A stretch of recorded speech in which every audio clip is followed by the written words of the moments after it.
Hello, everybody, and welcome to a special episode of the Media Boat podcast as we begin our yearly tradition and transition of wrapping up the end of the year as we get into December here. It is December 2023, and we've got some listicles for you. Well, I guess technically they're listicles, we're going to put them on the website. So, yeah, that is an accurate statement. My name is Mike.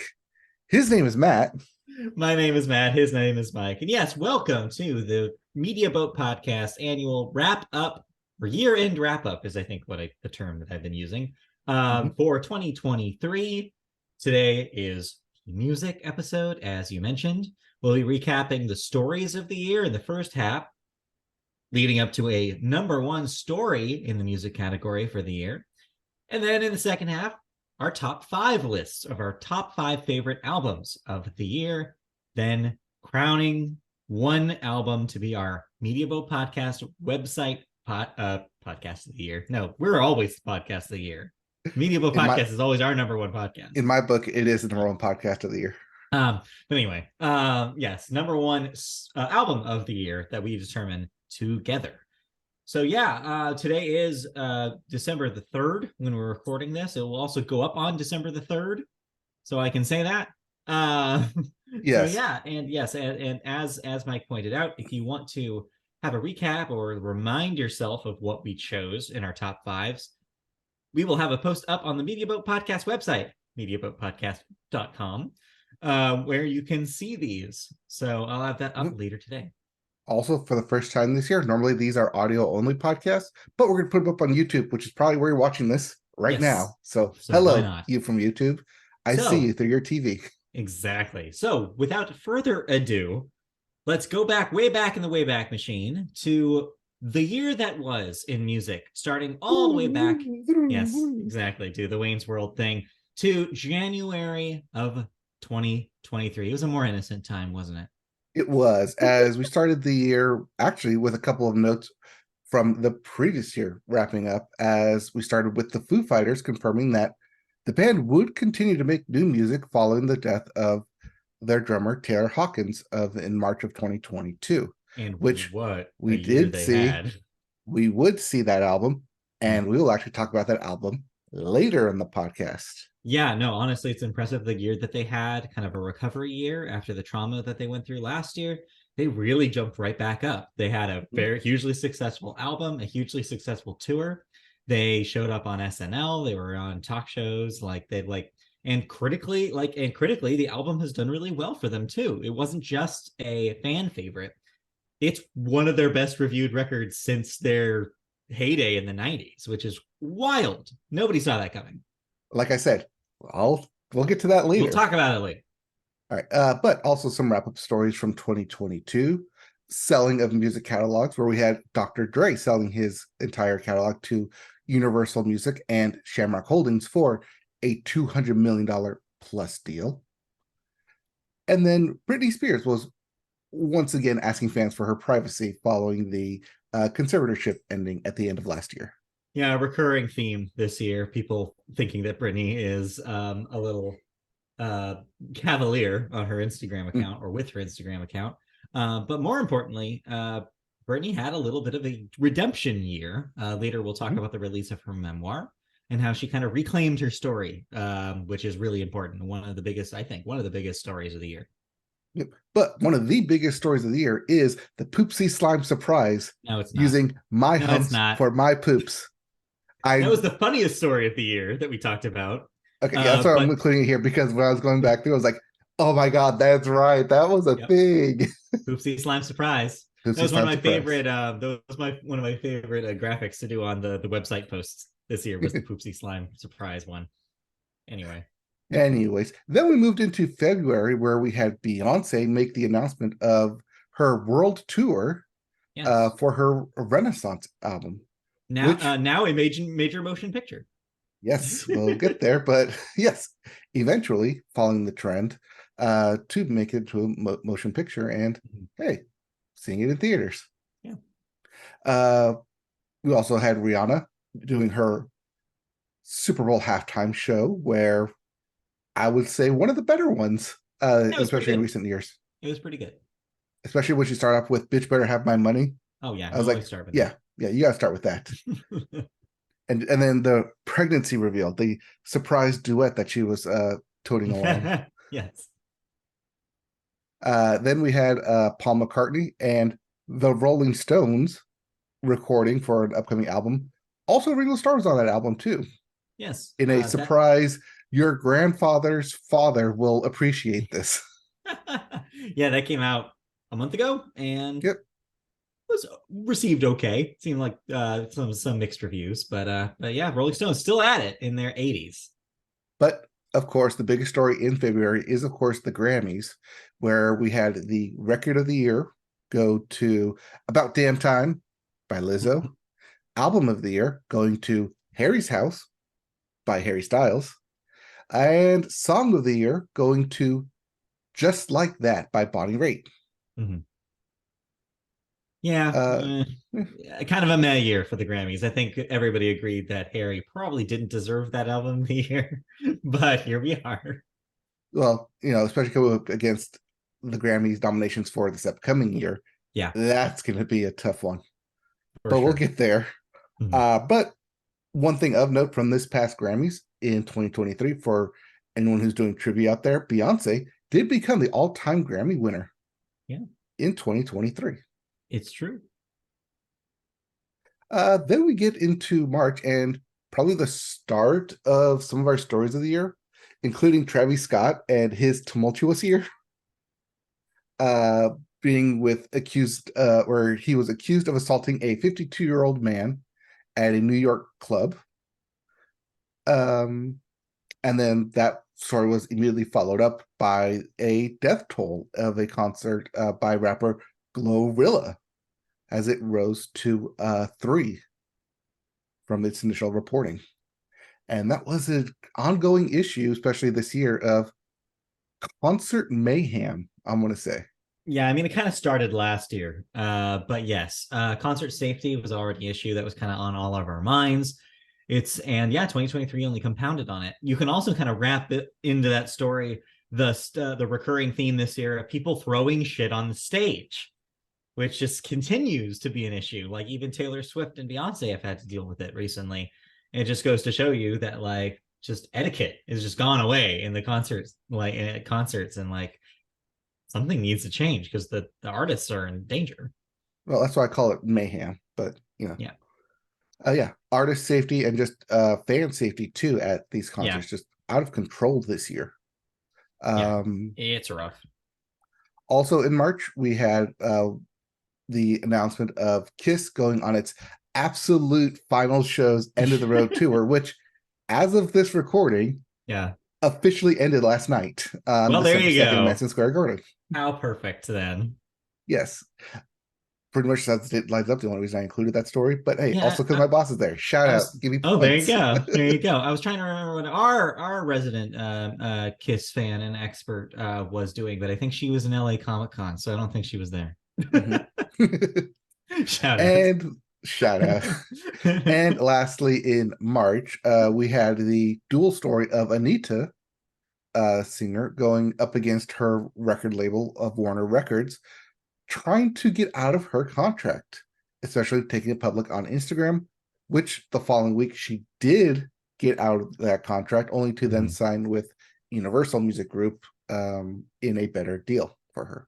Yeah, which has worked out apparently because now she's everywhere again, Yes, she is. including her dating life. But we're not going to get into that. That's a whole can of worms.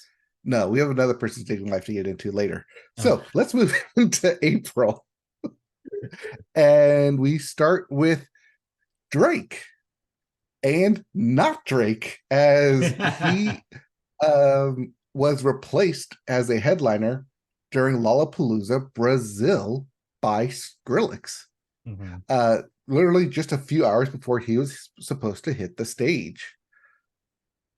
This would actually segue into a later story with Drake about him semi-retiring from music, but we'll get there when we And get then there. not immediately. Yeah. Drake's had a weird year. He put out Yep. another record. Yeah. It said something about stomach issues being an issue for him. And then put out another EP. So who knows? This man, he contradicts himself constantly. Well, it's okay because that story was immediately overshadowed by the fact that Frank Ocean canceled his Yes. Weekend 2 performance after a very tumultuous Weekend 1 performance at Coachella, where people were wondering what was going on, what he was he doing, Yeah. and then he had to pull out of Weekend 2, only to be replaced by Blink 182, who Yes. honestly killed it. We also had a banner year this year. Mhm. Blink was everywhere. Yep, they also put out an album this year. One more time. Yep. Dot We will dot talk dot. about that briefly later. Yes. And other story, Hurdle going away on Spotify, Yeah, well, unfortunately. I don't think anybody misses Well, if for anyone who remembers it, it. this is the in memoriam for Hurdle right here. Yeah, right here.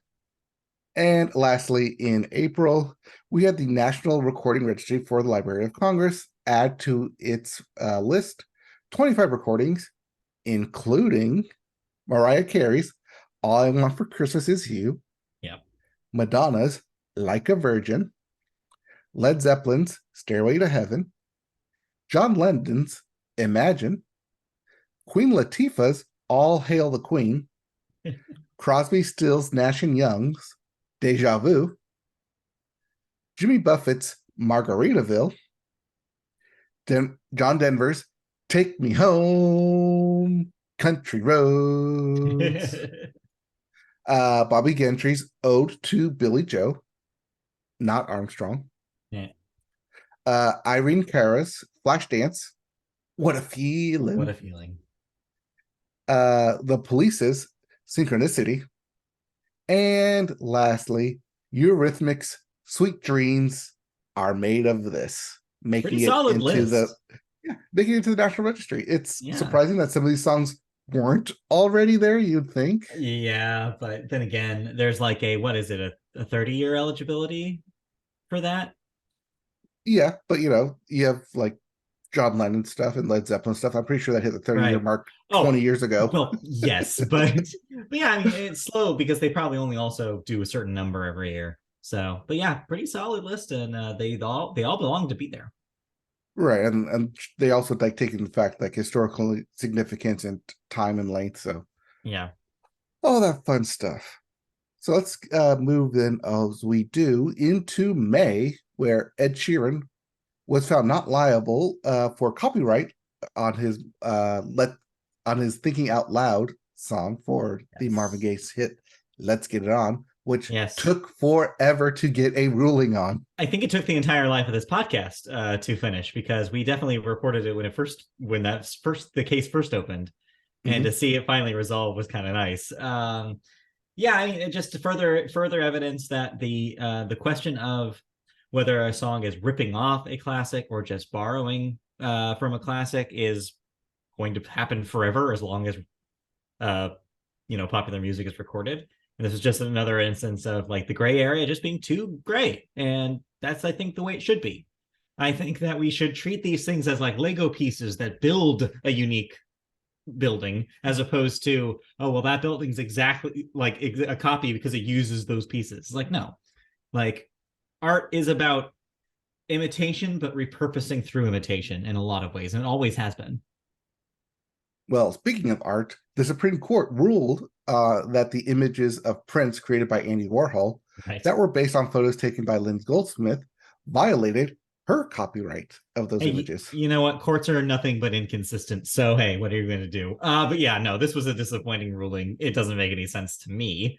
But yes, interesting to see it happen like 50 years after the fact, 60 years after the fact. Well, May was nothing but disappointing as we had Celine Dion canceling all her shows for this year and next year Yeah, due to her rare neurological disorder called stiff person syndrome. yeah, We also had Jimmy Allen being suspended by his agency and eventually terminated. for allegations of sexual assault and battery lodged against him. Yeah. But then, more disappointingly, we have the Tonys not being televised due to the Writers Guild of America strike. Yeah, they were moved back because of this. They would eventually happen. But yes, it was a sad moment, especially in this house where we love the Tonys and we were sad to almost not have a Tonys this year, but they did eventually occur. So that was the at least good news in the end. Yeah, then they do an unscripted version. They were not hosted and they That's did right, it not was. do any like introductions for the categories. They pretty much just had everybody wing it. Right. It was an interesting, chaotic atmosphere, to say the least. I'm Well, glad let's that get era of award shows is over. well, then let's get over into June, where we had Latin music stars go on a three-headed trilogy tour across America, featuring Enrique Iglesias, Ricky Martin, and Pitbull. You know, those early 2000s heartthrobs, Yes, maybe. what a tour to go to. Obviously, we did not attend this, and I don't think I knew anybody that attended this. But where else are you going to get a chance to see Enrique Iglesias, Ricky Martin, and Pitbull at the same place? I think it's in LA this week. Is it this week here? Wow, that's funny. Yeah. I mean, he's Mr. Worldwide. He can be everywhere he wants to be. So, Then we had some Grammy updates coming out in June, including that reducing the top four awards, the song, album, and record of the year, as well as best new artist from 10 nominees down to 8. So a reverse yeah. Academy Awards.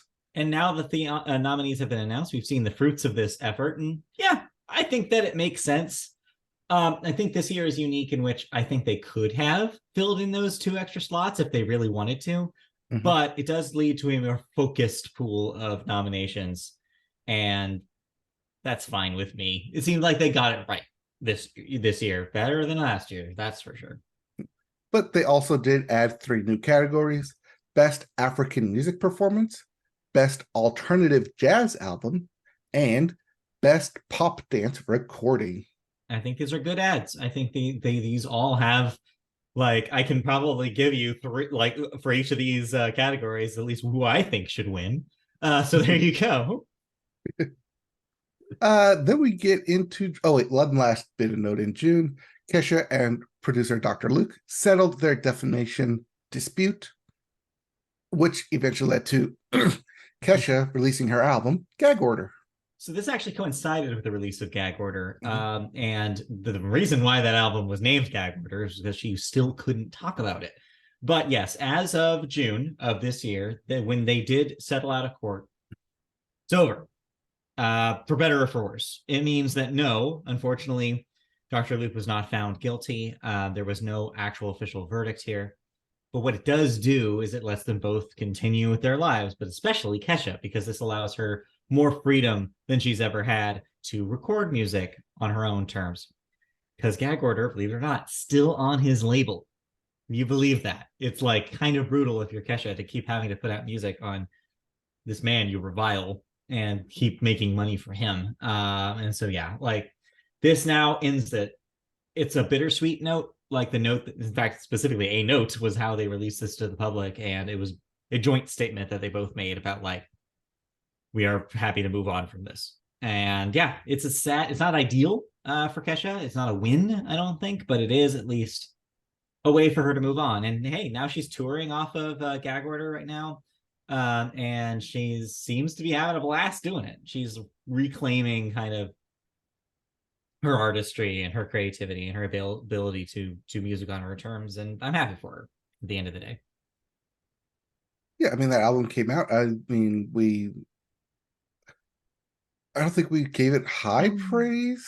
I struggled with Gag Order. It wasn't my favorite of the year. There's a couple of highlights, but otherwise it's a muddy record that I think it's just angry, and maybe I wasn't ready for an angry record at that point of the year.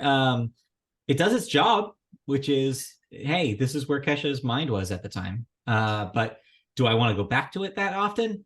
Not really. But hey, it's important in its own way, and I'm glad she was able to make it. Well, then let's go into July and talk about an album that you did go back to over Yes. and over and over again. Olivia Yes. Rodrigo announcing her sophomore titled album, Guts. Mhm. Do we have it? Yes, we do have it. In fact, we're going to have it later when we talk about it in our top fives.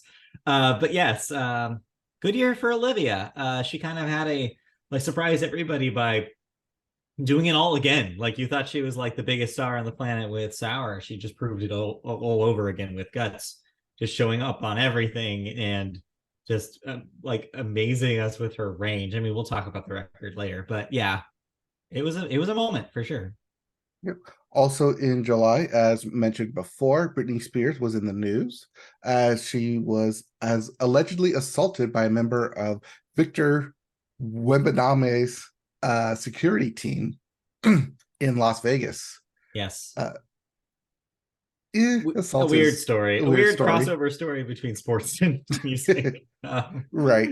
Yeah, I don't Especially know. when they kept referring to Victor Wembanyama as an NBA superstar when he hadn't played a game yet. Future NBA superstar. Well, I guess now Well, he was current. the number one draft pick, but yeah. I don't know how's he doing. Is he a superstar yet? No, not yet. No, not He's yet. yet to win a championship. He's yet to win any Well, awards. I mean, yes, but you know what I mean. Like, is he doing okay? I've heard his team's not great. No, but he's doing okay. He's put up some triple doubles already. Triple doubles. Not those triple doubles. Sounds delicious. Anyway. Also in July, as you mentioned, we had Adele actually calling out the disturbing trend of people throwing objects at artists on stage. Yes, stop doing that, people. Please stop throwing things on stage. Yep. We also had the 1975 frontman Matt Healy Oh boy. provide some choice words to the Malaysian government for its extreme anti-LGBTQ laws. I wish Matty Healy wasn't a recurring story this year, but he was, with the stuff with him and Taylor Swift, which thankfully was eclipsed later by a different dating story, but we'll get there. And yeah, like in this stuff with the show in Malaysia, I just, my wish for 2024, less discussion of Matty Healy. That's one of my wishes.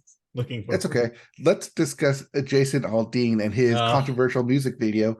Try that in a small town. Also in 2024, I wish that I have less talk about Jason LT. Yeah, no, this was stupid. The video was bad. The song is bad. Even if it wasn't, like dealing with some questionable subject matter, I would still say the song sucked because it's just a bad song. Like, even his explanation was very non-political, could go and determined either yes, way. yes. Jason Aldean, he tries to walk a walk that even his wife doesn't walk. His wife is even more like ridiculous than him about this stuff. And yeah, just ask Maren Morris. And so yeah, it's been a rough year for anybody who has to listen to Jason Aldean. Speaking of a rough year, in August, Lizzo was being sued against her former backup dancers for Yes. alleged sexual harassment and weight shaming during their European tour. Yeah, still not sure how I feel about the story because it kind of felt like this was quickly scraped under the rug by Yeah. Lizzo's people. I still really wonder what actually happened here, whether these dancers have a case or not. I mean, we'll never know potentially unless this happens again, like this comes up again. But yeah, because it really did for a second have Lizzo's entire persona under like suspicion. Like, does she actually believe in the things that she touts? Her entire image is based on self-love and promotion of like self-confidence and stuff. And this kind of just dismantled that completely, this story, and it just made me really reconsider. Wow, okay, Lizzo, are you who you say you are? But yeah, regardless, she's done a very good PR job of making sure nobody remembers this, and everybody's moved on. I don't Speaking know, of it's weird. PR and people moving on, we had Justin Bieber, Demi Lovato, and Ariana Grande move on from Scooter Braun's management. Yeah, mass exodus from Scooter Braun this year, and I'm not really sure what caused it. I don't think anybody still knows what the root of this was. I don't know if they all became Wasn't this Swifties or because what. he was like selling part of his company? That was proposed as a possibility, but I don't know if that actually happened. I don't know if that other shoe dropped there. We didn't hear anything about that story again, so I don't know. Right, whether he was selling part of his company and management or he was becoming more CEO involved with Big Machine Records. Well, I know that he was trying to like move away from day-to-day operations of Big Machine and Mm-hmm. focus on the K-pop company that he had like invested in. I don't think that would have caused it though, because I'm sure that those artists weren't day to day interacting with Scooter. I don't know. I don't know how it works. I don't know how his company worked, but it was weird to have those stories all combined into one and all happen at once. It's Mm-hmm. still very strange to me, especially with the what was it? Ariana was the one that kept going back and like the stories kept going back and forth about whether she was or wasn't dropping I Scooter's think so, yeah, because it was team. Justin Bieber was the first one, and then Demi Justin was the Lovato, first, right? Yeah, and then but Ariana Grande was the one we were reporting on yeah, as it was happening. but Justin was also the unique case because at the same time he was also talking about stopping touring because of his health issues. Mm-hmm. So I don't know, who knows? But either way, Taylor probably woke up that morning, read that headline, and just did a sigh of relief. Hey, we'll get there. We'll get there. All right. But also in August, we had a couple of recurring stories with Yes. Cardi B and Las Vegas police um, after lodging a battery case against her for throwing a microphone into the crowd after Yeah. having a drink thrown on her. Again, audiences don't throw stuff on stage, but also artists don't throw stuff back at the audience. Come on. Come on. Especially a working microphone where someone can grab it. Yeah, microphones are heavier than a cup. I don't know if you know this, Cardi, but maybe don't throw a microphone. And then also recurring story with Travis Scott.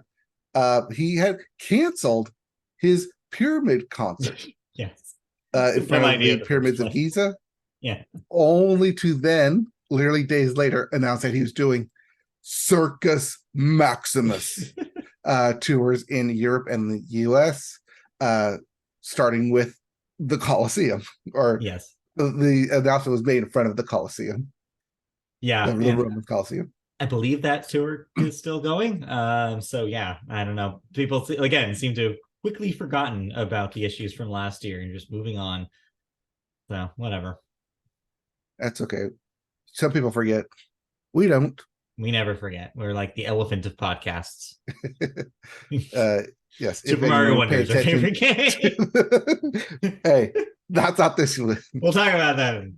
Anyways, Anyways, let's move right ahead then into September, where we found 50 Cent being getting into some legal trouble after striking a concert goer on the head with a microphone.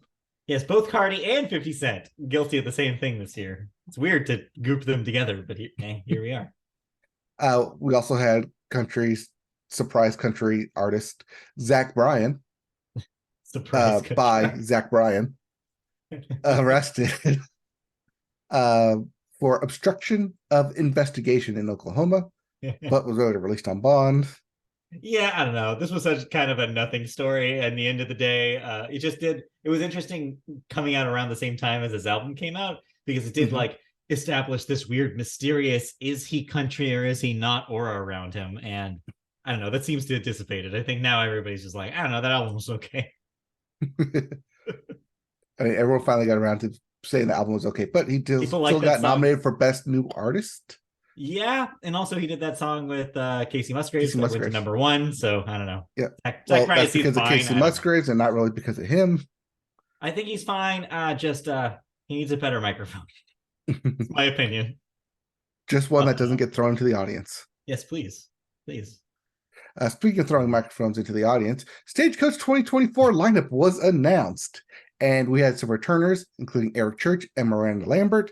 And then, for the first time headlining Stagecoach in 2024 is Morgan Yeah, Wallen. you gotta say his name like that. Yeah, they've Yeah. now speaking of quickly forgetting, yes, after ostensibly keeping him off the stage for the last 2 years, Stagecoach has welcomed back Morgan Wallen with open arms. But hey, so did the CMAs. Hey, so did the Grammys. So it's over. So He's did their back. wallets as they raised the Yes, prices that too. $100 for it.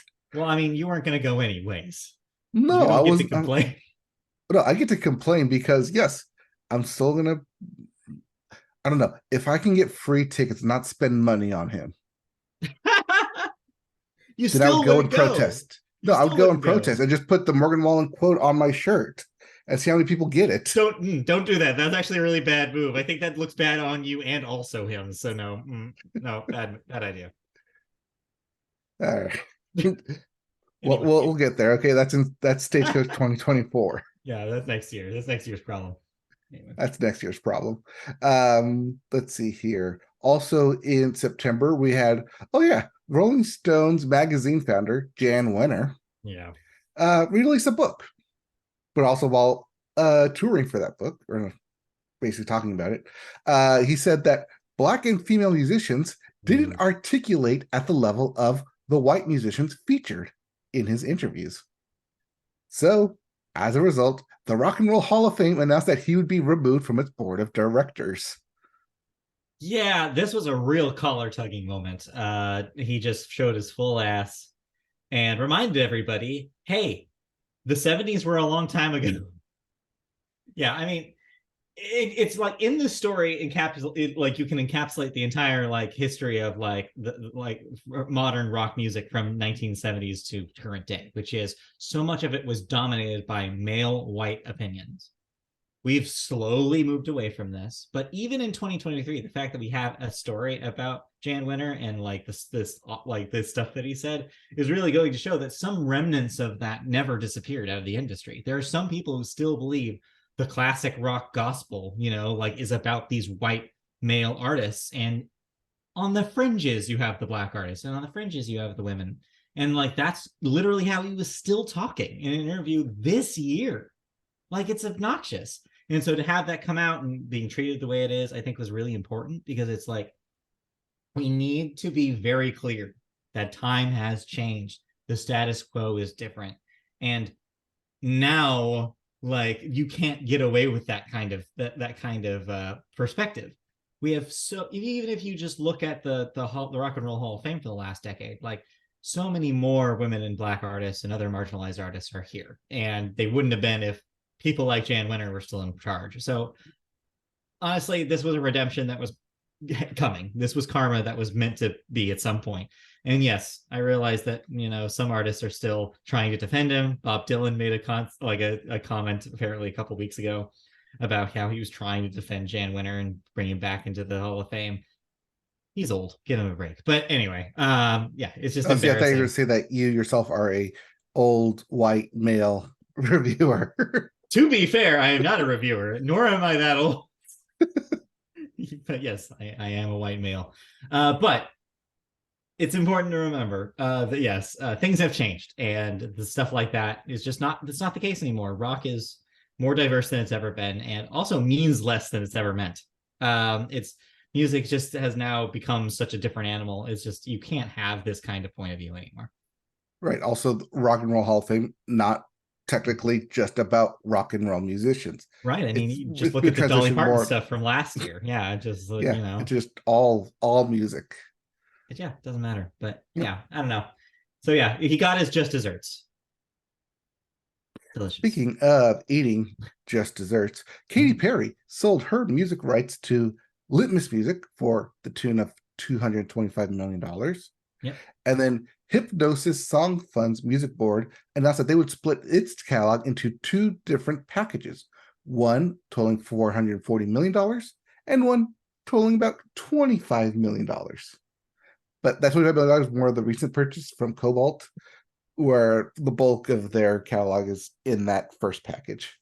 Money. That's really the Money and definition of selling that. artists or selling Yeah. artists Artist music catalogs. Yeah. catalogs. Yep.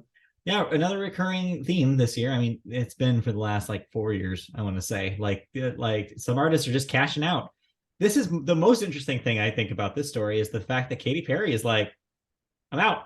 I'm done. Like, I'm not going to be like an active touring musician anymore. I'm not going to record actively anymore. If somebody wants to invite me on their show, like I'll go. If somebody wants me to be a host, like I'll do it. But yeah, she's just like, all right, I'm good. And you know what? Good for her. I don't even particularly care for Katy Perry's music that much, but to get to a certain point in your career and just be like, yeah, I feel like I'm done here. That's admirable. And more artists should consider this. You don't have to tour forever. Especially since she's been in the music industry for what, 15 20 years roughly. 15 years about. Yeah. Like, yeah, I want to say the first singles were like 2008, 2009. So yeah. Yeah, but it kind of like the 5 years before that, writing artists. Well, yeah, Uh, yeah. Also, she had kind of like the other career like before that, but it's not important. Anyways, we don't need to go into Katy Perry podcast here, but yeah, I like to see this kind of thing because it's like, yeah, you don't have to work forever. mhm. If you make a lot of money, just relax, man.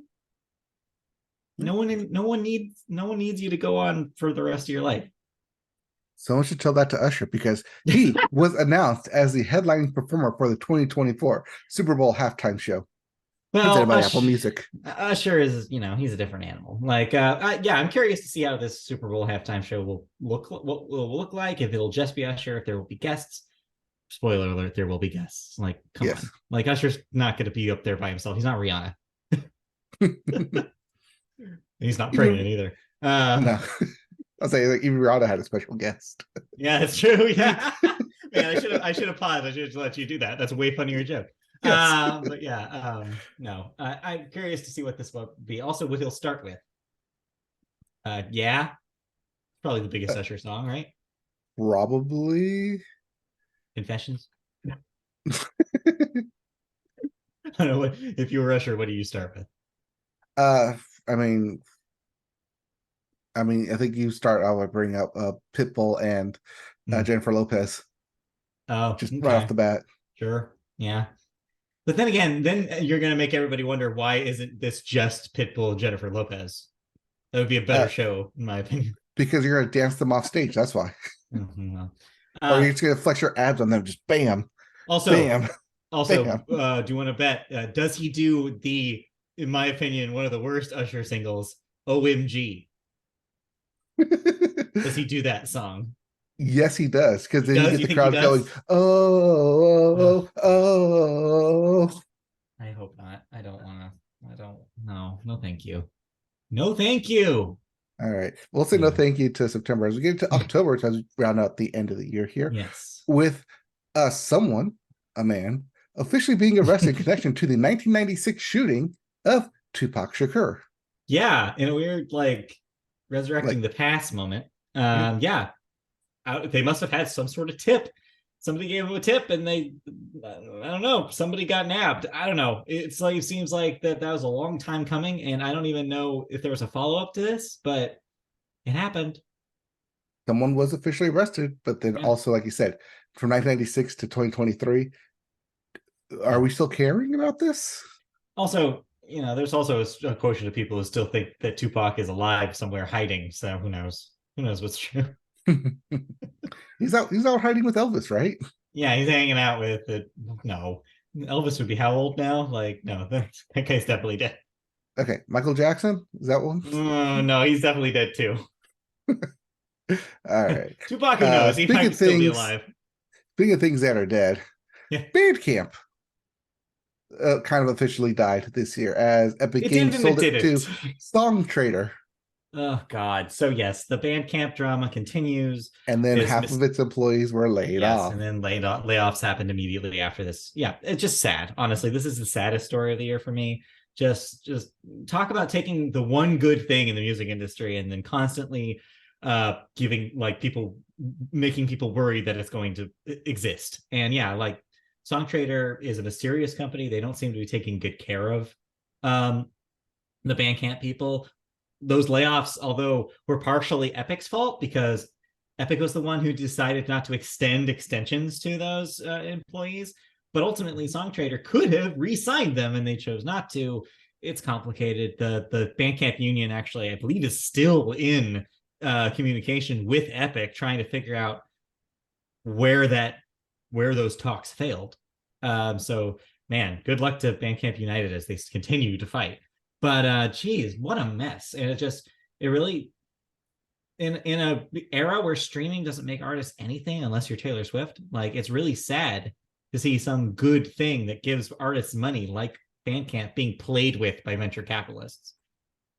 It's just sad. Speaking of music entity that people don't know if will exist any in the future, Uh-huh. Drake Yes.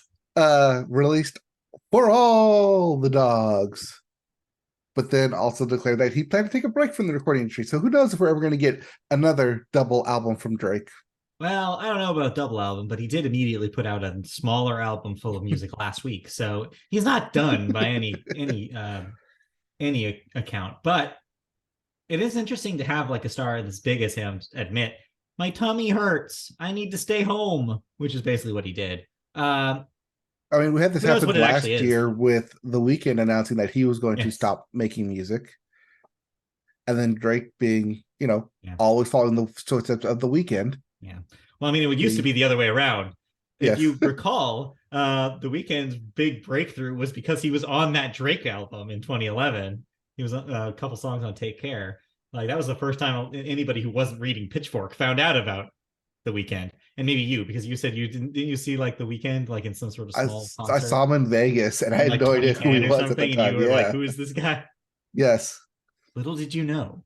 Little did I know. But yeah, but yeah, regardless, yes. I just hope we take a break from Drake. We need a Drake break, is what I'm saying. I think society needs a break from Drake. All right. Well, while we wait for that, society will be taking a break from Bruce Springsteen as he postponed his remaining tour dates Postponed. after a peptic ulcer diagnosis. Yeah, poor guy.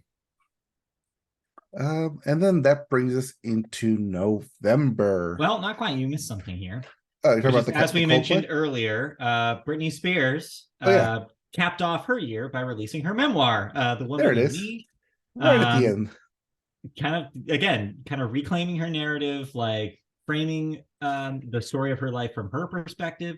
It's a fascinating read. I recommend it to anybody who's at all curious about Britney, Mhm. or just the celebrity machine in general and like how it affects mental health. It's a great story that ties all of those things together in a really fascinating way. And yeah, it really, you get a new appreciation, I think, in a lot of cases for who Britney is as a person, was then and is now. It's like, yeah, fascinating read. And yeah, I think it definitely reframes a lot of conversations that we've had about her and her career over the last 20 years. Also, it's a nice full circle woman with the title being "The Woman in Me," one of Yes. her first singles. Well, a line from I'm not a girl, not yet a woman. Right. Yeah. Um, so yeah, that brings us then to November, where story from last year, Shakira reached a deal with Spanish authorities to settle her tax fraud case. Yes, she just paid Uh, out, so she yep, doesn't have to worry about it. the hilarious story of Hall and Oates Hall attempting to block Oates from selling Hall's share in their joint venture I mean, to Primary Wave Music. not hilarious if you're Daryl Hall, but yes, No, yes, just Hall sues Oates or Oates sues Hall countersuit. it makes for an interesting headline, that's for sure. Yes, it does. And then lastly, we had the full list of nominations for the 67th Grammy Awards, where SZA ended up leading all nominees with 9 nominations, Mhm. but other key nominees included Olivia Rodrigo, Boy Genius, Miley Cyrus, John Batiste, Victoria Monet, Billie Eilish, and Taylor Swift, all of whom Mhm. will be competing against SZA for Record of the Year. Again, compared to last year, a pretty strong lineup. I think that there's a chance for an artist that the Academy has not already like lauded with trophies can break through.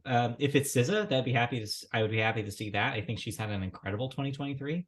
If it's Boy Genius, that would be a shocker and really an underdog story for three artists who ostensibly came from the DIY scene, which is a big deal. And then or Olivia Rodrigo, kind of a comeback second attempt after Sour did not win Album of the Year in 21.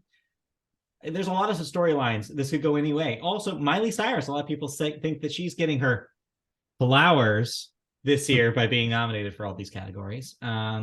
It could go all sorts of ways. Yeah, I mean, we did see kind of the doubling down with John Batiste, Billie Eilish, Miley Cyrus, Olivia Rodrigo. Mm. We also had the fun little banter of having both Victoria Monet and Janelle Monet being nominated in the same year. Yeah. So we have a Monet and Monet situation. But yeah, we that's brings to November since we're recording this beginning of December. We don't have any really December stories to tell, so we have to kind of pick a story now. Oh boy, I don't know. This is going to be the toughest one, I think, of all four categories this year because there wasn't really one big narrative. I'm tempted to go back to concert safety, but we did that last year. Right. Uh, And I'm tempted to do artists selling their music, but we talked about that last year too. I think an angle that we could do that has come to mind here, we can talk about big tours because one thing we didn't really talk about that did continue throughout the year was well we mentioned Renaissance, but like the dual existing like concert tours that shattered records, the Eras tour and the Renaissance tour. They happened throughout the entire calendar year. They had their ups and downs, some amazing performances, but also, a fan unfortunately did pass away in Rio before an Eras tour concert over there. So you had this and then they both had theatrical releases of their concerts, respectively, that also did or are looking to shatter records. It's a fascinating story. It's almost feels like a comeback for the big tour and the big concert because we had missed that in the pandemic years, and I think this was a lot of people bringing that excitement from not being able to have this for so long. Right. But I think between the Eras Tour and the Renaissance Tour, I think really only one of them wins out between the two. I mean, yes, the Eras tour is probably the biggest story. Interestingly enough, though, it also has a tie into what I think is the other biggest story here, and is kind of the story in all four of these four of these industries this year, which is the conversation of which artists get paid and which artists don't. Because alongside the Eras Tour headlines were headlines saying Taylor Swift's a billionaire now because of the Eras Tour. Oh, she made $100 million just from streaming revenue on Spotify alone. Like, she's benefiting from the way that the music industry is set up. But who isn't? Any artist who's trying to sell their stuff on Bandcamp. Any artist that's trying to tour that's not as big as a Taylor Swift. Like, it's the massive effect of the Eras Tour only can exist because of all of the smaller artists that struggle, that can never have go to those lengths, never enjoy that kind of success, just because of the way it's set up. It's set up so the Taylor Swift succeed, and the I don't know, the I'm trying to think of a band. I don't know, like them Boy so Genius. well, no, not even Boy Genius. Boy Genius somehow has transcended this, but there are so many other artists that are probably that started just like Boy Genius, members started, just like Lucy Dacus, just like Julian Baker started. Phoebe kind of half nepo baby, and so you have to consider there's so many people that cannot ever get to there because the cards are stacked up against them, and I think those stories are connected. They only exist because the other one exists, and it's really unfortunate to see the music industry get here. Even if at the same time I can say the Eras tour seemed amazing and Taylor is a great songwriter. I think both of those things can be said, but it's the best time in the world to be a huge recording artist, and it's the worst time in the world to be a small recording artist. I think it's just that's how it is. I mean, so do we just say this was Taylor Swift's year then? Well, I mean, I think that simplifies it. I think we say that the Eras tour is probably the story because it was all anybody could talk about all year, for various reasons. It framed the record release seasons too. You have Drake in this aforementioned recent smaller EP release. There's a line in it that says that where he basically is saying, hey, Taylor's the only person I move my album for. because he did. He had to move the release of For All the Dogs because it was going to coincide with 1989. And he said basically he's admitting she's the only person that he respects enough to do that. It Or changes. the only person he fears enough to not get like Yeah, fears maybe is Billboard a better number. word. Yeah. But yeah, it's like she has that level of power now where her concert dictated the album release schedule. Like it dictated the box office when she announced the release of the film. Movies studios moved their movies to the next week. I mean, she also had people doing ARGs on Google Yes, to yes, determine the song list. we solved a bunch of puzzles like on Google. You're right. Like it's just it was a story that dominated, and also we learned way too much about her dating like life from these concerts. Like Yes. So long. yeah, Alwyn, Justin Alwyn. yeah, Um, yeah. Matt Healy hardly knew you, and then hello, Taylor Swift and Travis Kelsey, Yeah, it's just man, it just really and was. thus naming my fantasy team Mahomie Taylor Swift. Yes, but yeah, I think that it's probably the story of the year. But I want to make sure that I'm heard when I say it is a story of the year, not just because of how important it was and how big it was and how joyful, honestly, those concerts were, but also because of the disparity that it proves. It just proves that the music industry is fundamentally broken. It's weighed way too much in the favor of the already successful. If you're trying to start, you're out of luck. It's so hard. And yeah, never has the disparity felt more weighed in one direction than the other than it is now. So is that our story then? Music disparity? I mean, well, with the Eras tour being kind of the With the catalyst airs. for it, but Yes. really the Eras tour because it's. But I just want to make sure that I'm saying that without forgetting that there's so much more the industry could do if it just dismantled itself and rebuilt it with an artist point of view, which is probably never going to happen as long as capitalism exists. But truly, like that's what would have to happen for things to change.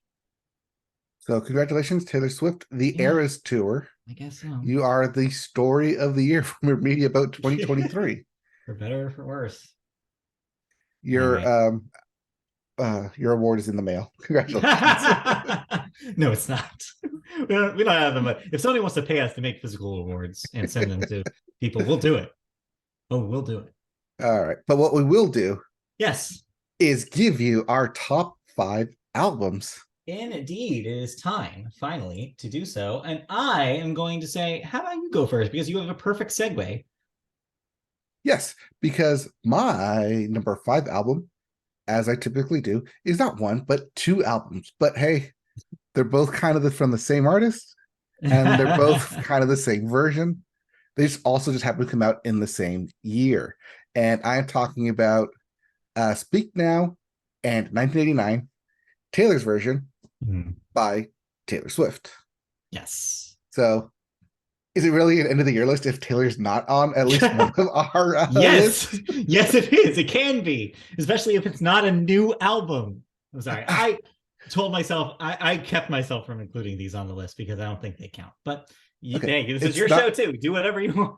yes, well, yes, it's not technically new songs. They are new recordings, and there Yeah. are bonus songs from There the are new vault. I songs mean, on you them. had you had some top-notch bonus tracks like I Can See You, Don't Say Go, and the aforementioned, wait, no, not aforementioned, we never mentioned it, but she did scream it, slut, with the Yes. exclamation point Exclamation all point. into it. Mm-hmm. Yep.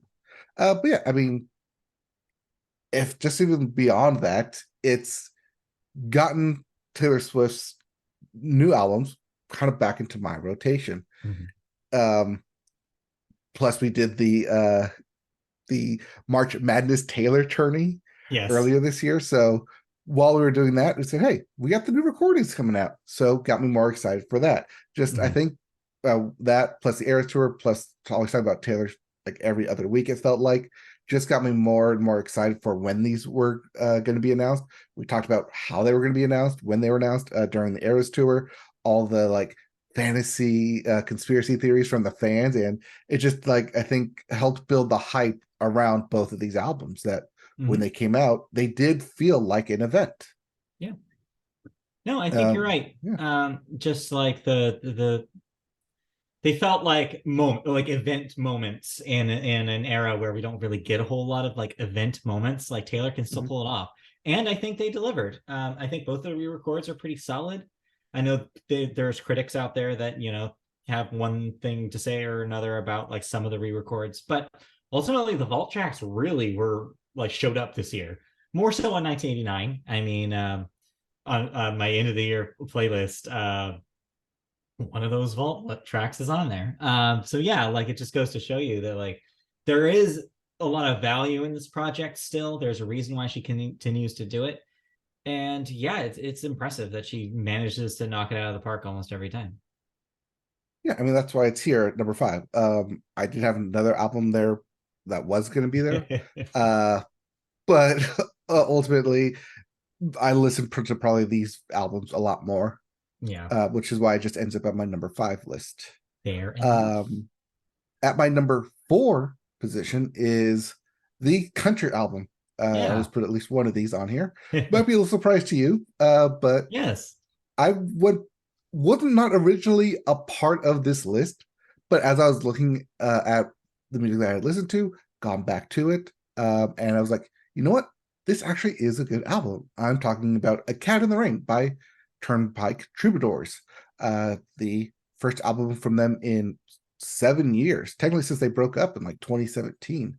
Mm. They put out a new album after touring, and yeah, it's a storytelling album. It's kind of one thing that I kind of look for in albums is, does it tell a story front to back? And The Cat in the Rain does that. It's got some really good moments on it, especially melodic harmonies from Brought Me and Chipping Mill, as well as Lucille. Just there's a lot of good hits in there. Not necessarily going to be for everybody, Mm. though. This is definitely a grower, not a hit after hit. Yes, it's weird to talk about grower on an album, but the more I listen to it, the more I appreciate it. And No, I know what you that's the one mean. thing the Turnpike does is that their songs are not just songs, they're stories. They're Mm. Mm. folk country bluegrass Yeah. stories that kind of hit.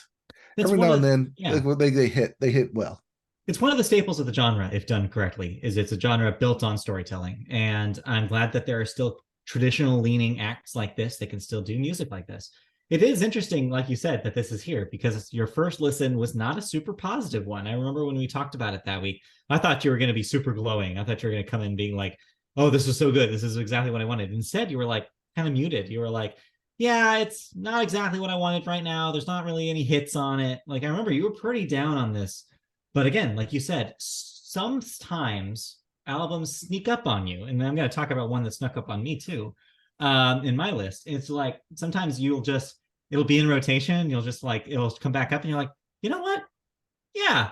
At the end of the year, you'll just be like, yeah, no, I really did actually like that. And then, like, maybe I like that more than these other things, in fact, even though I kind of maybe dismissed it or didn't think much of it when I first heard it.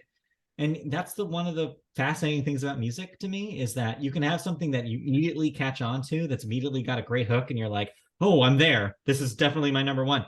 But then there's stuff like this where you're like, don't even know that it's like sneaks into your brain and just like camps out there, and it's just fascinating what music can do.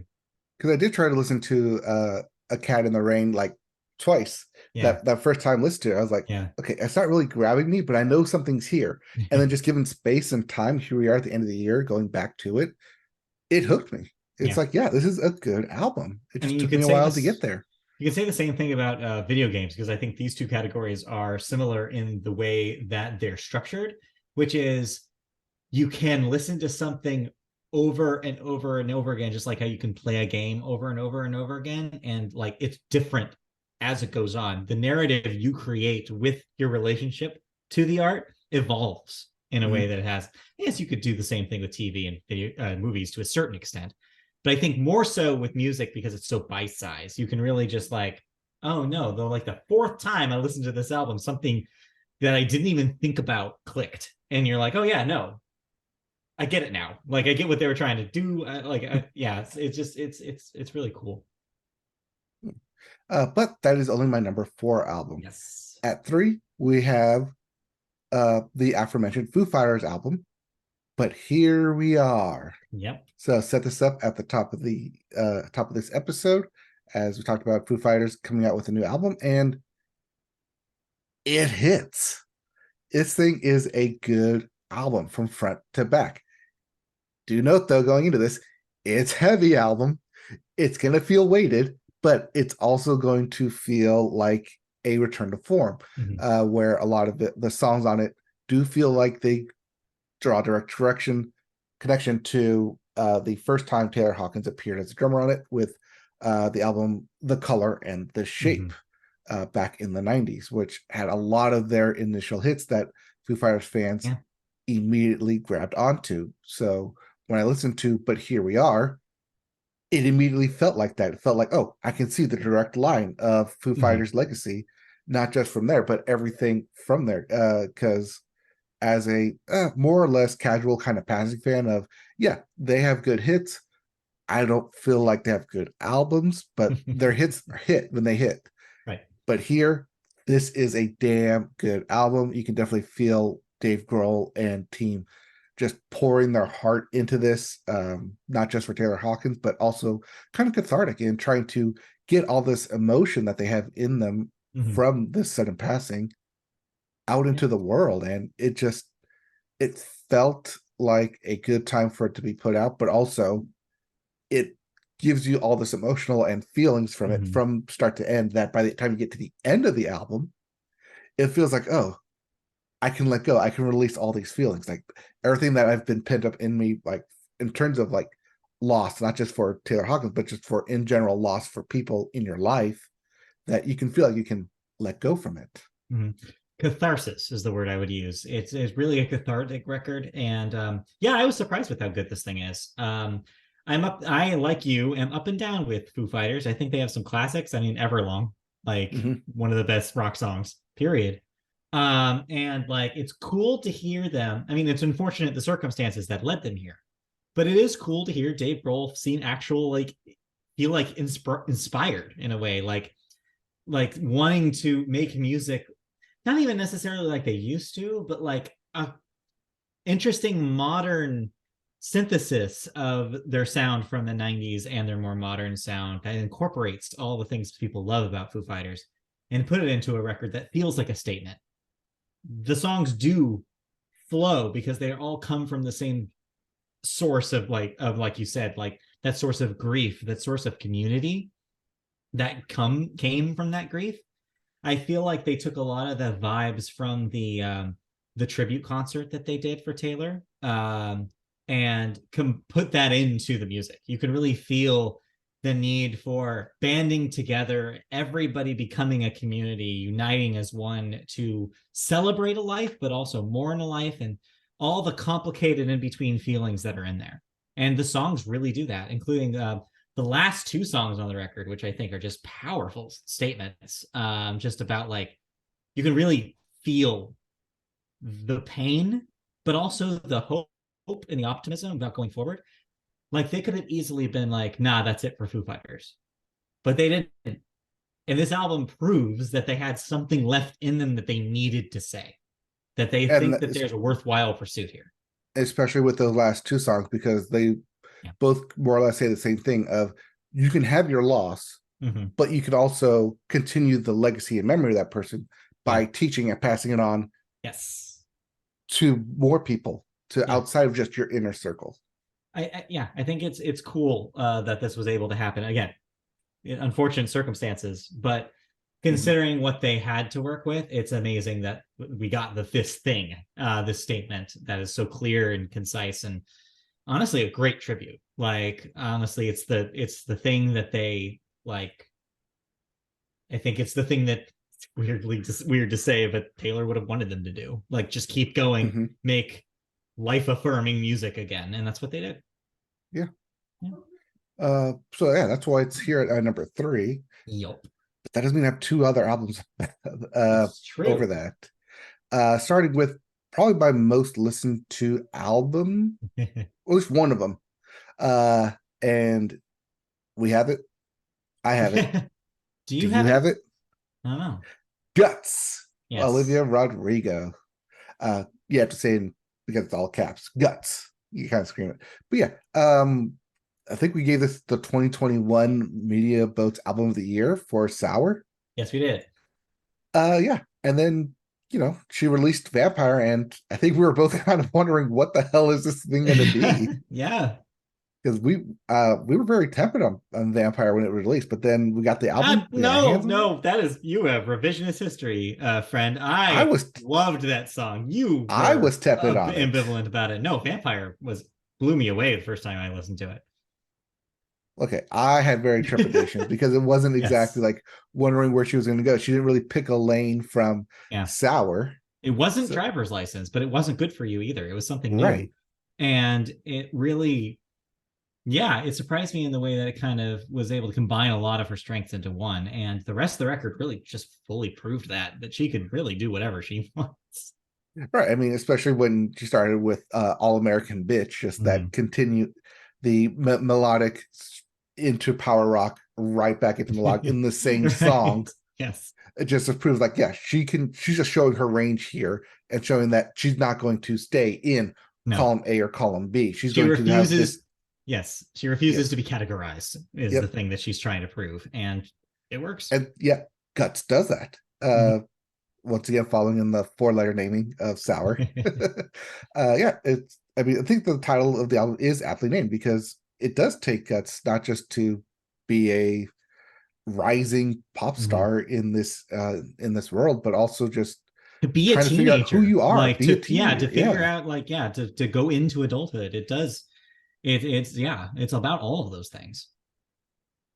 But yeah, I mean, spoilers, we're not really teenagers, but No, you it's don't think still so? No, no, no, well, not no. But really. hey, I mean, the album still hits with us. Yeah. Yeah, I mean, we talked about it when it came out that all the success it's going to have for it. Still waiting for like that first single to like actually hit on the top 10. But hey, Mhm. I have seen and heard a lot of these songs on different trailers though. Oh yeah. So it's got that going for it.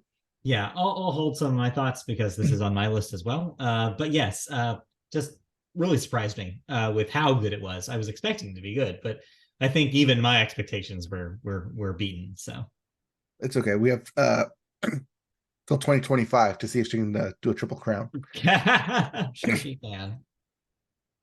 All right, and that Anyway, brings me to my number one album. And yes, hey, a surprise number one album. it was a surprise to me when I opened this document this morning. Oh yes, it was a surprise to me as I listened to it, went back to it, um, and definitely went back to it because this thing's not going to appear on any of my like playlists or like end of the year lists. Yeah. However, The However, Age of Pleasure by Janelle Monáe yeah. is in itself a perfect album, I believe. Wow. Wow, that is a statement. Yes, and it's a statement that's my number one album because it's not something I'm going to go back to. It's not something I'm going to say, hey, you need to Yeah. listen to this. It's something that just, for some reason or another, resonates with me as a complete album from front to back. It delivers on this seamless flow of just this jazz kind of new, like hip hop, like rhythmic vibe into it that takes you on this like wild journey from the Glass Onion actress herself, Yes. actually taking a break because she did like three films of before returning back to music. Uh, but yeah, it's a different album. It's a kind of feels like a unique album in its way, but just the way everything flows from beginning to end. It's just a journey. It's a vibe. It's Mhm. got all those sexual undertones without being overly sexual as I don't well. know. Have you seen the cover of that record? Yes, multiple times actually. Multiple times, huh? Don't tell me Yeah. anything more. Uh, Every time I open up the app, it just writes right there. yeah, huh? It's right there. Yeah, Uh, that's not why I'm coming back to it. No, no, no, that's nothing to do with it. okay. No, yeah, no, I'm one, and yeah, I'm a little surprised to see it here, but at the same time, I'm not because if I've learned anything about you in the last however many years, is that you love albums that are a vibe. You love the vibe. I This like is the a vibe, and vibe. I like albums that surprise me. And this album Yeah. surprised me with how much I liked it. You know what? It surprised me too. I have someone in my life that is a very well versed in the Janelle Monáe over, and but besides that, I wasn't super um like knowledgeable about her music going into this. Mm-hmm. And but yeah, I really did enjoy it. But like you kind of said, it didn't really stick with me. It wasn't something I came back to a lot. But I'm glad that it really stuck with you. And I'm glad that you really had a moment with it. Because yeah, I think that what's there is very impressive. We didn't mention, but yes, it is in that Grammy conversation. Unfortunately, I do believe it will be overshadowed. But it just goes to show that people are like aware Still of aware of Janelle Monáe, Janelle's and yeah, artistry and are trying to reward it. It's just like, yeah, I don't yeah. really I have think much also just else to because say, but you said it. it's definitely a break from her previous albums, which were very like hard electronic and kind of futuristic. But then again, like, that Oh, was kind of the vibe in yeah. the like early 2010s, which she was putting out albums. I mean, it was because like from what I gather is that they were all pretty concept minded projects. Mm-hmm. I mean, Janelle does have a fascination with like science fiction that shows up in a lot of those albums. This is less so. It's like less conceptualized, but maybe in a way it succeeds because of that. It's not burdened by being a narrative for something else. It can kind of just free flow, do what it wants, and that's in its own way really cool.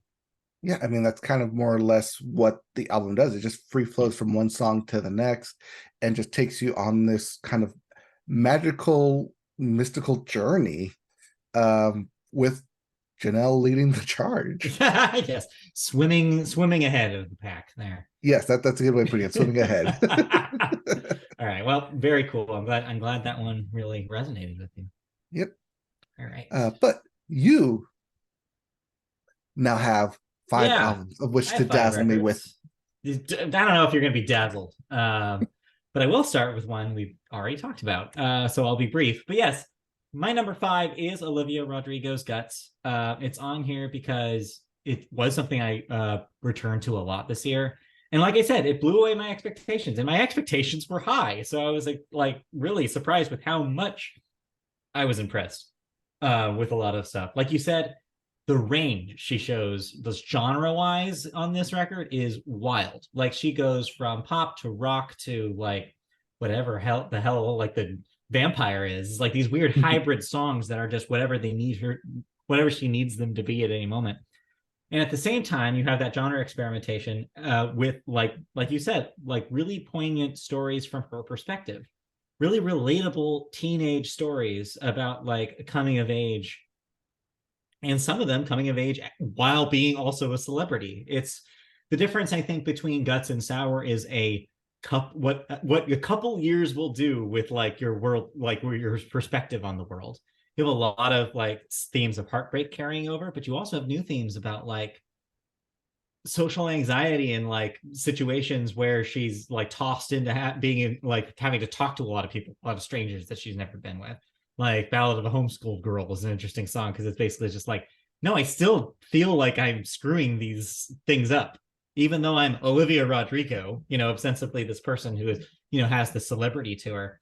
Like she still feels awkward in social conversations. Like she still feels like she shouldn't be there because of this person. She was this homeschooled television actress that like didn't really like, it just doesn't have the vocabulary that a lot of people who are just like live normal lives do. And it's like really interesting to see that perspective. And then some of the highlights on here are when she gets really real with that version of her and like how that affects like how she even deals with relationships. um but like the one crowning thing for me that really like felt like I had to talk about this record at the end of the year was the very last song, where she kind of talks about like I'm forgetting Where the she name got of her it. teenage dream. Yeah, Teenage Dream. Thank you. We're not a cover of the Katy Perry song, fortunately or unfortunately. Where she talks about like just the self doubt that comes with the celebrity, like talking about like, well, will like even if I am like the best years of my life, ostensibly, people tell me that I'm in the best years of my life and this is my peak. What if it's not? What if I'm not? Like, What if I underdeliver? Then will people forget about me? It's an interesting parallel to the Taylor and Phoebe duet "Nothing New." That was a vault track on Red, Taylor's version. It also kind of talks about this like supposed future where you see an artist wonder like, well, what happens if I don't deliver? What happens if I'm replaced by the next new hotness? What happens when this ends? What am I worth to these people? Are these people just going to throw me away instead of like treating like actually considering, oh wait, maybe I actually was worth it. Maybe I did do the right thing. Maybe I am good instead of just being good enough.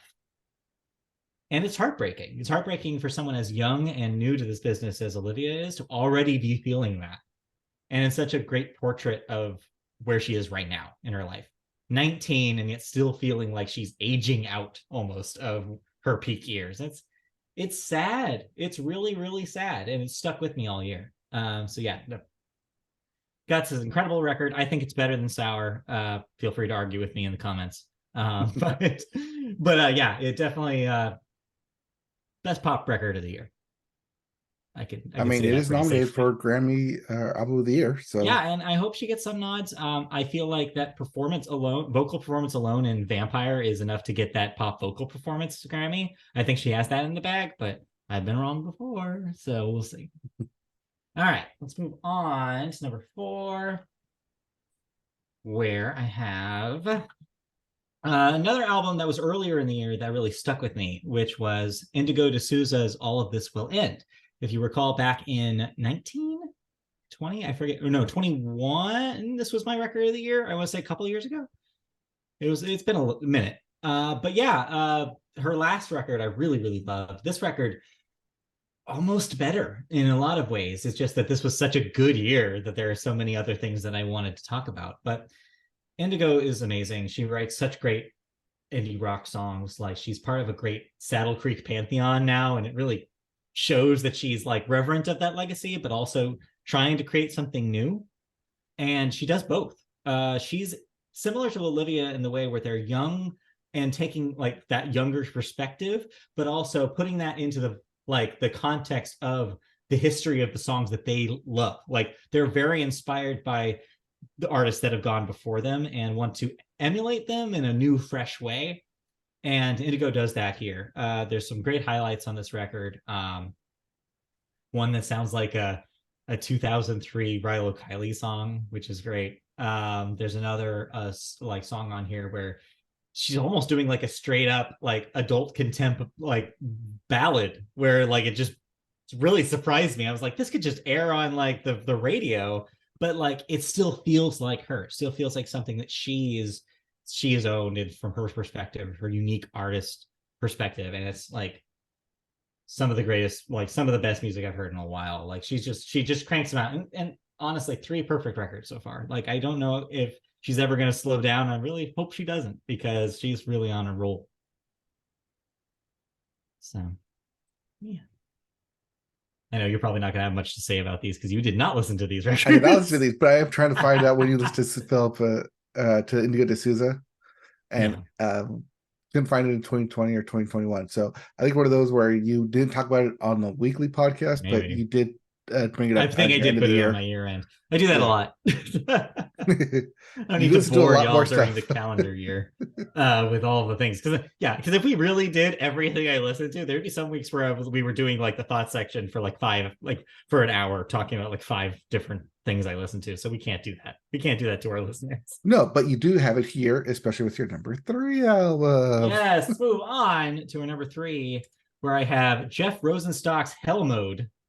So I'm relatively a recent convert to the Church of Jeff Rosenstock. Again, someone in my life has guided me to the path to his music, and yeah, I'm happy to be here because holy crap, Hell Mode rules, and Jeff rules in general. But this one really blew me away. It's just a perfect balance of a record where you can have songs that are just cathartic screaming at the void about everything that makes you angry, whether it be the perpetrators of gun violence, about the question about what your future will hold, about just general anxiety, like all of these things. Jeff has always been very good about like like just raucous punk sing-alongs to things that just you just want to just destroy just with pure will alone. But Hell Mode also highlights that he's good at the other side of that too, which is talking about the quieter moments. And he does that a lot here. There's one song, Heal Mode, which is basically just about his experience. He's recently moved to LA, and it's about experience just how he feels on a rainy day in Los Angeles. And seeing how I can relate to this, having experienced a lot of rainy days inside in Southern California, it was nice to hear like someone else kind of have that perspective and kind of learning the joys of that new experience. And it's a very nice, calm, peaceful song and kind of surrounded by these bigger like punk anthems. And so it's a really cool balance he's able to strike here in Hell Mode, and it really worked for me. That's good that it's able to strike a different kind of chord with you. I mean, it might be a bit more of a personal chord than Chord. say most people. I see what you did there. Yes, double chord, uh, Power chord.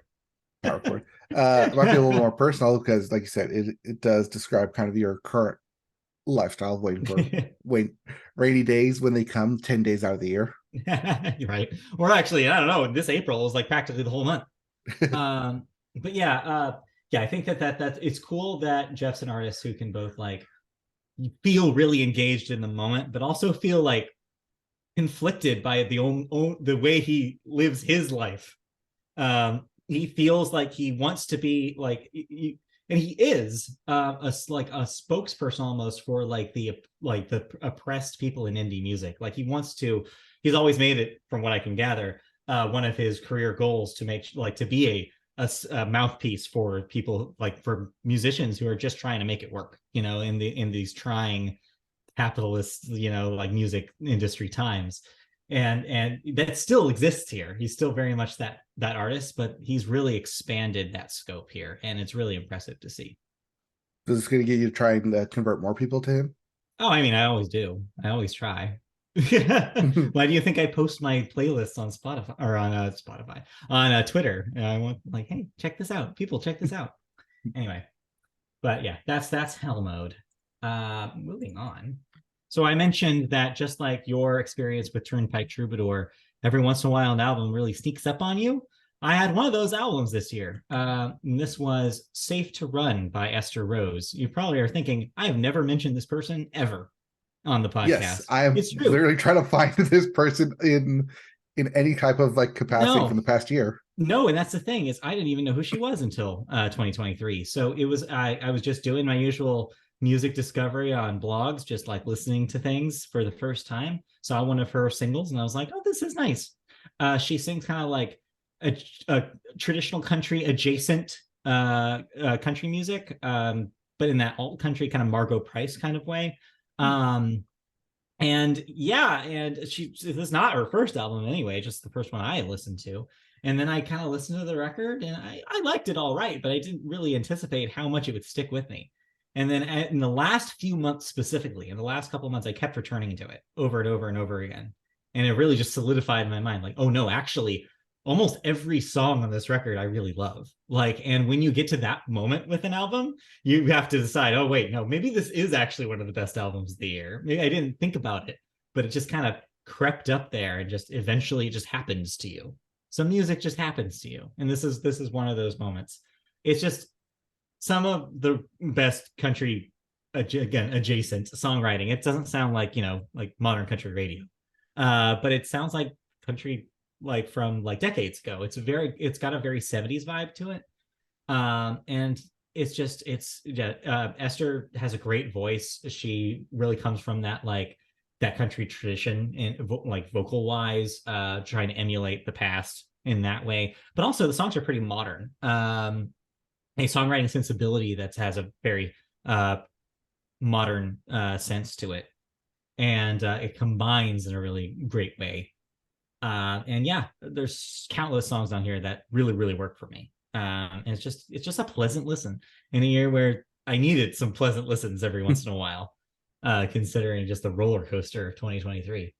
So yeah, I don't really even know how to really continue. I just think people should listen to this, especially if you're at all interested in country music. I think you and Kristen should give this a shot. I think you Okay. might find some things to like about it. Yeah, I mean, we're always looking for new artists to help like promote and like Yeah. jump easy early on the bandwagon too, especially country artists. But yeah, if as I mentioned, one of my key factors in trying to figure out which albums to put on my list is it good front to back? Is there Yeah. enough songs on here that I don't want to skip that I want to continuously listen to? It sounds like you had a fun time listening to this one as well. Oh yeah. Yeah. Recommend for sure. But it's not my number one. My number No. one, I knew this was going to be this was what the opposite thing, which is the first time I heard it was like, no, this is it. This is number one with a bullet. And I'm happy to report that it is a band that I've been a fan of for a while now, and I'm happy to see them get this moment to shine. I had The Window by Rat Boys. Rat Boys, band I've been following for, God, half a decade now. I want to say since 2015, 2014. And they just get better every single release. Just every time they release a new album, I'm just like, oh, wow, this really, really expands their sound. Like they've like gotten so much better at this kind of songwriting. Like this is the absolute peak of that. They've really just shot up in their abilities as musicians, as writers. uh, it's just a moment for them. Yes, they did get an assist this time. I mentioned this when we talked about it briefly on the podcast, but this The Window is co-produced by Chris Walla, former member of Death Cab for Cutie and now producer extraordinaire. And it really shines. The production work on this thing catapults it from something that was already great to like something that's like immaculate in so many of the songs. These songs just glisten, they shine, and they just really jump out at you in the production. Just the instruments are just like they're so varied and their sound, the tones of every song are just so different going from track to track, but it all feels still like Rat Boys, and they have a really unique style to them. They take some cues from country, like there'll be slide guitar every once in a while. They take some cues from indie rock. They take some like they're not like they're really hard to pigeonhole into one particular genre, which I love. But at the same time, they're so consistently good in everything they do, and just to hear them get like, as the music review cliche goes, to level up their sound, they really achieve that here in a way that you can really, really hear. And I'm just so happy for them. I'm just so proud of them. Another one of my favorite bands that I haven't seen yet live, but I really want to. And this really just, especially with this group of songs, the best songs they've written so far, I'm more excited than ever to potentially see them. That's also a good standard is would I see Mm-hmm. this in concert? Yeah, for And sure.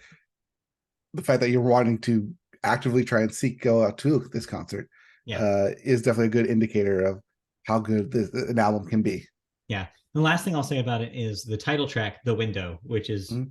the centerpiece of the record, is just one of the most touching songs about loss that I've ever heard. It just gets me every single time I listen to it. It's especially in a year like 2023 where so many of us have lost, whether it's somebody that we're related to or somebody, that we feel empathetic to from, countries away. It's poignant to really think and sit in that feeling. And The Window, in the way that the lyrics are written and in the way that it sounds and the way that it ramps up and slows down, is just such a perfect encapsulation of the feeling of that grief. And it really lets you sit in that feeling and really feel it. And yeah, it just works for me every single time. It's a perfect song. And that is your number one album. And that is it. Yes, that is the end of that list. So So we have before a we job to do. yes, but before we crown our album Yes. of the year, Oh, we have some honorable honorable mentions. Let mentions. me pull up the list because I did not, unlike you, write these down. Okay.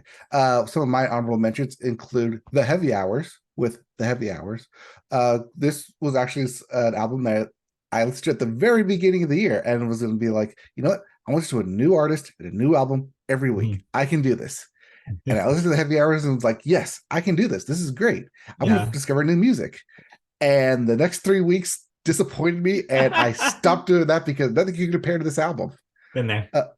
Technically, if you want to knock off Taylor Swift for my number 5, this would have been my number 5. Sure. for a new album, but Yeah. I just kept going back to it, kept listening to it. Kind of reinvigorated my alt rock spirit within me. It was like, yes, this is kind of what I want to listen to again. Yeah. And like I said, following albums to try to listen to music did not compare to this, so it was on there. And then summer hit, and all the other albums came out. Yeah. Also, Lost by Linkin Park, the first new song by Linkin Park Right. since the passing of Chester Bennington. Technically on an album, but also it was part of the Meteora 20th anniversary. Yeah. Yes, that does make me Hey, feel old. if you're including Taylor's versions in here, you can absolutely include the remaster of Meteora. I'll let you have it. But yeah, it was nice to get that, especially hearing just new songs from Linkin Park. Mhm. Also, speaking of new songs from old bands, Blink 182 Yeah. with One More Time, actually getting Mark, Tom, and Travis all back on the same album. Yeah. For better or for worse. I For think better you for probably like worse. this more than I did. I did. But then again, as I was listening to it, I did get into the wait, these are like 40-year-old men still talking about teenage problems. I mean, that's But that's okay. their That has shtick. been the story of That's Blink their shtick, 182's though. forever, though. They've Yes. always been older men talking about teenage problems. Like, that's literally been their deal since the first time I've heard of them. So, like, that's not new. That's not a new development. They never know Hey, what their age is. no. What is their They're age always again? asking what it is. Yeah, they don't know. Even they don't know. They don't know. Um, then also, speaking of just not knowing what they're doing, Lana Del Rey. Do we ever I truly know liked what Lana is doing? no, but did you know that there's a tunnel under Ocean Boulevard? You know, I didn't until a conversation happened because of that album title, but now I do know that there is a tunnel under Ocean Boulevard. So thanks, Lana, I guess. Yeah, Lana Del Rey, someone I've been championing on this podcast since we started it. I think And championing is a very strong term, but sure. okay, You like her Ron, more than I do, is I think the way that yes, we'll put it. yes. Didn't make my list, but good to see that she's getting Grammy nominated here for this album. Sure. Belated, Uh, but whatever. belated, yeah, yeah. Nice to see that she's had her kind of a comeback, especially after both chemtrails over the country club and Norman fucking Rockwell. Well, actually, I feel like that was the peak. You liked Uh, Norman fucking Rockwell. it's her best record still, but yeah, it's diminishing returns, I think, since. Okay. And last album I will mention is the posthumous album and kind of final album for Jimmy Buffett. Equal strain on all parts. Yeah. Uh, we sadly lost Jimmy Buffett earlier this year, but we still got this album as essentially currently his final album. Mhm. I mean, technically the first posthumous album. I assume there'll be more like Vault Lost Tracks. Yeah. No, they're not called Lost Tracks. They're called Under the Bar Tracks. As Under the bar tracks, is that what you said? that's, That's that's what we call them. that's pretty They're Under the good. Bar Under the Tracks. bar tracks, that's really good. Yes, Yeah, it was the or final margarita of the night, really. Is that the or way I Lost would at put it? Sea Tracks. It's probably a good one too. But yeah, it just reminds you that it's a fun album. Reminds you that he was a fun guy, that he never Yeah. took anything too seriously. Yeah. Hell, he started a business empire off a song called Margaritaville You about know, just drinking margaritas. So, hey, if you can do it, you should do it, is what I say. I mean, it's a fun album. It's just a reminder that Jimmy Buffett was, always will be, forever and ever the relax, chillax party guy. Indeed. I have a bunch of honorable mentions here. I'll just kind of rattle through them because I don't have really time to really go into them. One I will go into real briefly is Carly Rae Jepsen, The Loveliest Time. Something Mhm. that you would be surprised with how close this was to my top five. This is my number seven. Uh, it's pretty good, way better, I think, than The Loneliest Time, her previous record. And just, it's amazing how she did not. The thing with Carly is she always manages to leave some of her best songs for the side Bs. I don't know why she does this, but it keeps happening. And this is the best example of that. I think there's so many great songs on The Loveliest Time. It's some peak Carly. Psychedelic Switch, one of the best songs of the year, period. And it's just like, it's amazing that that wasn't on the first record. Like, what is she doing? What are you doing, Carly? Stop It recording is so weird much to have music. a Carly Rae Jepsen record come out and not be on your top 5 list. I know it's weird, but yes, this is honestly one of her best records since Emotion. It really worked for me. Um, all right, and then here's the rapid fire list. Rat Saw God by Wednesday. You're gonna see this on like all the highfalutin music blogs in the top fives. So I'm not. It's not that I'm ignoring it. It's just this was my number six. It didn't quite make my top five, but it is a very good record. Um, the new Mitski, the Landon is inhospitable, and so are we. One of the best Mitski records so far. Very consistent, very beautiful. Margaret Glaspie, Echo the Diamond, an alt rock singer songwriter that I wasn't familiar with until this year. That really got me. The record by Boy Genius, Grammy nominated. I don't need to tell you anything more about Boy Genius. We're up sick of hearing about him. The new Bully, Lucky for You, probably the best Bully record. So if you like her, this is the way to do it. Principia by Anna Tondon. I can't pronounce the French, but it's Anna Tondon Anna, I believe. I'm not really sure. Yeah, Chrissy's laughing at me because I can't pronounce anything in French. But yeah, great record. Slouch by Kixie, Velveteen by Pony, Sentimental Scum by Susie True, Aperture by Hannah Jadaku, All Around You by Subsonic Eye, Yard by Slow Pulp. That's a great record. Yule by Soft Scars by Yule, and Bitch Unlimited by Star 99. That's the rest of my top 20. They do okay? Did I butcher it? On attendant. On attendant honor. No T at the end of No T? You don't pronounce the T? Whatever. I took 2 years of French, folks. All of it just left my brain. All right. Anyway, those are my honorable mentions. All right. But now that we have all those other albums out of the way, we do need to crown an album of the year. Do we really need to talk about it? It's Guts. Taylor. It's Guts. Oh, sorry. Olivia, please take our record. No, it's not Taylor. Sorry. Yes. No, I think we can both agree that Guts, it's the only album that's on both of our lists. Yes. It's pretty high on yours comparatively. So I would say that, Olivia gets it again. Sour was already our 2021, I believe, Media Boat record of the year. It was our 2021 record of the year. So it seems to resonate makes it 2 for 2. Yeah. So congratulations, 2 for 2. Congratulations, Olivia. Your record's in the mail. You did it again. Your album is on streaming right now. Yes, it is. It's on repeat.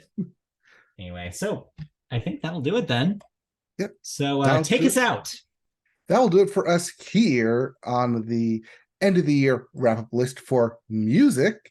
Mm-hmm. You have, with your top 5, Olivia Rodrigo with Guts. All of This Will End by Indigo D'Souza. Hell Mode by Jeff Rosenstock. Safe to Run by Esther Rose. And The Window by Rat Boys. And then you had at your number 5, Taylor Swift's Speak Now, Taylor's version / 1989 Taylor's version, because you cheat like you always do and include 2 things in one slot. It's my list. I'll do what I want with it. A Cat in the Rain by Turnpike Troubadours at number 4. But here we are at number 3 by the Foo Fighters. Guts by Olivia Rodrigo at number 2. And then your number 1, The Age of Pleasure by Janelle Monáe. And Olivia Rodrigo, Guts, our album of the year. That does it for the end of the year wrap up for music. Yes, thank you. We talked about everything. We have our lists. Thank you for joining us. We will be back again with even more to wrap up as we get into video games on our next episode. But if you're in the future and you can listen to it right now. So enjoy.